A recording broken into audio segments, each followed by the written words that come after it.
नमस्ते। आज हम पढ़ेंगे द्विगु और बहुब्रीहि समास में अंतर। द्विगु समास का पहला पद संख्यावाचक विशेषण होता है और दूसरा पद विशेष्य होता है, जबकि बहुब्रीहि समास में समस्त पद ही विशेषण का कार्य करता है। जैसे अब हम इस उदाहरण के द्वारा द्विगु और बहुब्रीहि समास में अंतर को समझेंगे। हमारा समस्त पद है चतुर्भुज। इसका समास विग्रह है चार भुजाओं का समूह।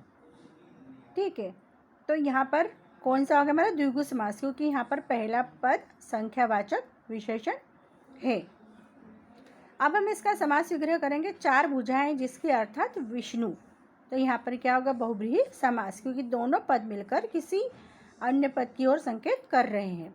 तो यदि हम अंतर देखेंगे तो द्विगु जो समास है और उसका जो समस्त पद है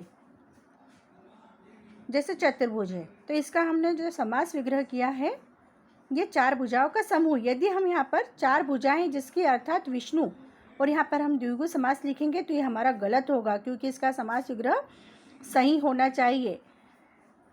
ठीक है, तभी वहाँ पर द्विगु समास होगा।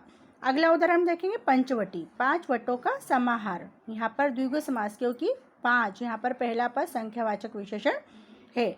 अब हम इसका समास विग्रह करेंगे पांच वटों से घिरा हुआ एक निश्चित स्थल अर्थात दंडकारण्य में स्थित वह स्थान जहाँ वनवासी राम ने सीता और लक्ष्मण के साथ निवास किया। तो यहाँ पर क्या आएगा हमारा बहुब्रीहि समास, क्योंकि यहाँ पर क्या है संख्यावाची है। ठीक है, यहाँ पर क्या है कि दोनों पद मिलकर किसी अन्य पद की ओर संकेत कर रहे हैं। तो बहुब्रीहि का समास विग्रह यह होगा और द्विगु का समास विग्रह पांच वटों का समाहार होगा। अगला है हमारा दशानन, 10 आननों का समूह। यहाँ पर कौन सा होगा हमारा द्विगु समास। 10 आनन है जिसके अर्थात रावण। यहाँ पर क्या होगा बहुब्रीहि समास। जब भी हम समास विग्रह करें तो हमें जैसे द्विगु समास है तो इस बात का ध्यान रखना होगा कि द्विगु समास में समास विग्रह द्विगु समास के अनुसार ही होना चाहिए। बहुब्रीहि समास है तो वहाँ पर यदि हम द्विगु समास का समास विग्रह कर रहे हो, यहाँ पर समास का नाम बहुब्रीहि लिख रहे हैं, तो वो हमारा गलत होगा। अतः समास विग्रह करते हुए इन बातों का ध्यान रखें। यदि आपको मेरी जानकारी पसंद आई हो तो मेरे चैनल को लाइक एवं सब्सक्राइब जरूर करें। धन्यवाद।